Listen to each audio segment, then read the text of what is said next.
18h sur le plateau de TV Vendée. Bonjour et bienvenue dans ce journal du mardi 11 avril. Au sommaire, un entraînement exceptionnel au stade Henri-Desgranges de La Roche-sur-Yon. Le stade Rochelais foule la pelouse pour une session délocalisée. Le public est venu nombreux assister à cet entraînement. Foule aussi au traditionnel chasse aux œufs du week-end pascal. Nous suivrons des familles à Pouzauges où c'était une première et à Poiroux à la folie de Finfarine où c'est une tradition depuis plus de 20 ans. Enfin du cyclisme, avec la formation des jeunes du club des Essarts, un éducateur a été spécialement recruté à cet effet. Mais on ouvre ce journal avec du rugby et cette visite exceptionnelle à La Roche-sur-Yon. Le stade rochelais, actuellement en demi-finale de la Champions Cup pour la 3e fois de son histoire, s'est entraîné à La Roche-sur-Yon ce mardi. Un déplacement qui vise à promouvoir le rugby dans le département. 1500 à 2000 personnes et parmi eux, beaucoup de jeunes ont fait le déplacement pour y assister. C'est assez exceptionnel de pouvoir accueillir aujourd'hui le Stade Rochelais et puis surtout autant de monde autour de ça qui puissent voir en fait leurs idoles, les joueurs professionnels, c'est assez exceptionnel. Quand ils sont venus présenter le Stade Rochelais la Coupe d'Europe au mois d'octobre, il y avait une petite frustration, en fait il n'y avait pas de joueurs et on s'est lancé un pari en disant et si on faisait venir l'équipe pour un entraînement. Et bien pari tenu, La Rochelle a tenu sa promesse et aujourd'hui ils sont tous là. Là ils sont en demi-finale de Coupe d'Europe, ils sont deuxième en top 14. Je suis vraiment très fier aujourd'hui pour tous les publics vendéens. Avoir fait venir toutes ces écoles là pour voir l'équipe du Stade Rochelais s'entraîner, c'est formidable pour la promotion du rugby et je pense que c'est important, oui. Le sport est un moyen, et le rugby en particulier, un moyen énorme d'éducation de notre jeunesse. Et ma foi, venir ici à La Roche-sur-Yon, c'était quelque chose d'important pour nous. On vient avec beaucoup de bonheur, de fierté de rencontrer ce beau club de La Roche-sur-Yon avec un président et des bénévoles qui, je le sais, travaillent lourdement pour pouvoir faire vivre le rugby dans la région. Du sport toujours et de l'exceptionnel encore. Ce soir à 20h10, l'équipe de France féminine de handball, championne olympique en titre, affrontera le Brésil. Match à suivre au vent d'espace. Un match amical déjà joué vendredi à Limoges. La France l'avait emporté. Alexandre Lenaour a remporté le sélectionneur Olivier Crumbles. On continue notre route vers les Olympiques de Paris avec un maximum de stages et de travail quand c'est possible, parce qu'elles partagent leur temps entre le club et l'équipe nationale. Mais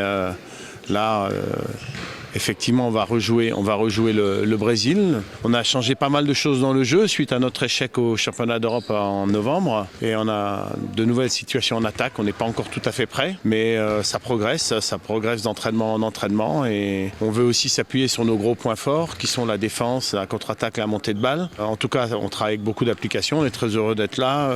On remplit aussi toutes les salles quand on joue. Et ça, c'est vraiment très agréable.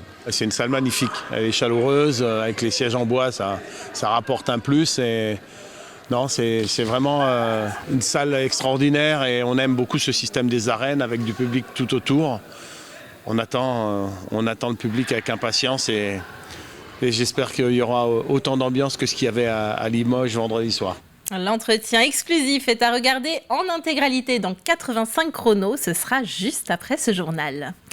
C'est l'inquiétude sur la Golden Globe Race. Le Britannique Ian Herbert-Jones, qui navigue en classe Chichester, a déclenché sa balise de détresse ce lundi. Face à une dépression et des rafales à plus de 70 nœuds, le skipper a indiqué avoir dématé et environ 60 cm d'eau à bord. La voie d'eau serait sous contrôle. Le navigateur est blessé au dos et à la tête. 2 navires de pêche se dirigent vers sa position. Une opération de sauvetage pourrait être envisagée aux alentours de 19h ce mardi, selon les conditions météo. Et ce week-end, les incontournables chasses aux œufs ont fleuri dans tout le département. Un événement suivi par de plus en plus de communes. Cela se passait par exemple au haras de la Vendée à La Roche-sur-Yon ou sur la grande plage des Sables d'Olonne. Ce dernier a rassemblé 700 enfants sur la journée.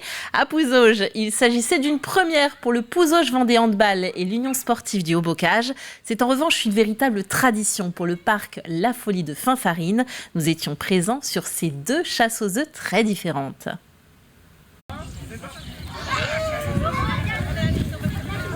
Pas une seconde à perdre à Pouzauges. Le site des Moulins du Terrier-Marteau accueillait une chasse aux œufs passionnée. Objectif, trouver un maximum d'œufs en polystyrène de différentes tailles. Mais nos chasseurs sont chevronnés et chacun sa technique. 40 trouvailles pour cette chasseuse hors pair. Je cours, puis je cherche, puis je me demande où je pouvais les cacher, et puis je vais où j'aurais pu les cacher. Je cherche partout, dans les grandes herbes, je regarde. Les enfants adoré et ils ont fouillé partout pour chercher tous les œufs qu'ils ont pu ramasser. Ouais. C'était très très sympa. Il s'agit d'une première chasse aux œufs grand public organisée conjointement par le Pouzauges Vendée Handball et l'Union sportive du Haut-Bocage. Un événement fédérateur pour les deux équipes. On est en convention donc sportive sur plusieurs équipes jeunes, des plus jeunes jusqu'au U17, U20 féminin. Ça peut être le début d'une longue série, que ce soit Pâques ou d'autres événements, pourquoi pas. Au contraire, je pense qu'il y a de belles choses à faire dans le lieu qui est Pouzauges. Pourquoi pas au Boupère aussi. Là on est parti donc sur un lieu qui est neutre, pas de salle de hand, et on dépayse tout ça en espérant qu'on récidive les années à venir. En fin de matinée, chaque enfant repartira avec son sachet de chocolat. Ici, ce ne sont pas des œufs qu'il faut trouver, mais des abeilles. Vous l'aurez deviné, nous sommes à Poiroux, à la Folie Fin Farine, qui démarre sa saison avec sa chasse aux œufs. Des petites abeilles en bois qui se sont cachées, en fait, elles ont perdu leur ruche, elles se sont cachées en forêt. Et donc, il faut les retrouver. Donc, ramener 3 ou 4 couleurs d'abeilles différentes. On les ramène ici à l'accueil à la ruche. Et en fait, en récompense, les enfants, ils ont du chocolat. Mais pas que chocolat normal, comme d'habitude. On a voulu que cette chasse aux œufs soit éco-responsable. Donc, on a choisi du chocolat bio ou équitable, sans emballage, sans huile de palme. Voilà. Et en fait, pour que corresponde bien à nos valeurs, c'est une chasse aux œufs un peu écologique. Les abeilles sont cachées sur 4 aires bien distinctes, un défi qui ne fait pas peur à cette famille après avoir participé ce matin à la chasse du château des aventuriers. Profiter avec les enfants, ne pas acheter spécialement de chocolat, mais de faire une sortie plus agréable en plein air comme ça et leur permettre de chercher, voir le bonheur dans les yeux des enfants, enfin voilà, de leurs enfants, je trouve ça super et puis même pour les parents c'est agréable en fait, voilà. Le parc à thème organise ses chasses aux œufs depuis plus de 20 ans et c'est chaque année un succès. On reste en pleine nature avec Vendée Grand Littoral qui a présenté il y a quelques jours l'extension du site Natura 2000 des Marais du Peyret. 2010 hectares répartis entre Jars-sur-Mer, Talmont-Saint-Hilaire, les Sables d'Olonne et Saint-Vincent-sur-Jars. Un site avec plus de 25 habitats protégés qui recouvre les 3/4 du territoire. 9 nouveaux secteurs rejoignent donc l'espace. L'intégralité du littoral de la communauté de communes est ainsi protégée avec la création d'un corridor écologique allant des Sables d'Olonne à La Rochelle. Ce site, il a été façonné par la main de l'homme. L'homme, il a toute sa place. Et on doit, avec l'ensemble des propriétaires, des partenaires, qu'ils soient publics et privés, préserver et transmettre ces milieux naturels exceptionnels. Et donc, ces enjeux, ils sont importants pour les générations futures, préserver notre héritage, mais aussi continuer à travailler, à vivre dans ces territoires. Donc, l'économie, le tourisme, les marais à poissons, les marais salants, nos forêts, notre estuaire, c'est un écosystème qu'il faut préserver absolument. Et retour au sport avec du cyclisme. Le club des Essarts mise sur la nouvelle génération avec le recrutement d'un éducateur pour sa section école de vélo. Une façon pour les plus petits d'apprendre en toute sécurité les bases du 2 roues et pour les plus grands d'accueillir toutes les techniques pour être prêts lors des prochaines compétitions. Le club des Essarts croit en ces jeunes et futurs champions. Colline Davy les a rencontrés. Apprendre à s'arrêter pour les plus jeunes et apprendre les bases du cyclisme sportif pour les plus grands. Comme chaque mercredi, l'école de vélo s'entraîne sur cette piste dans des conditions optimales. Voilà, allez, ça pédale.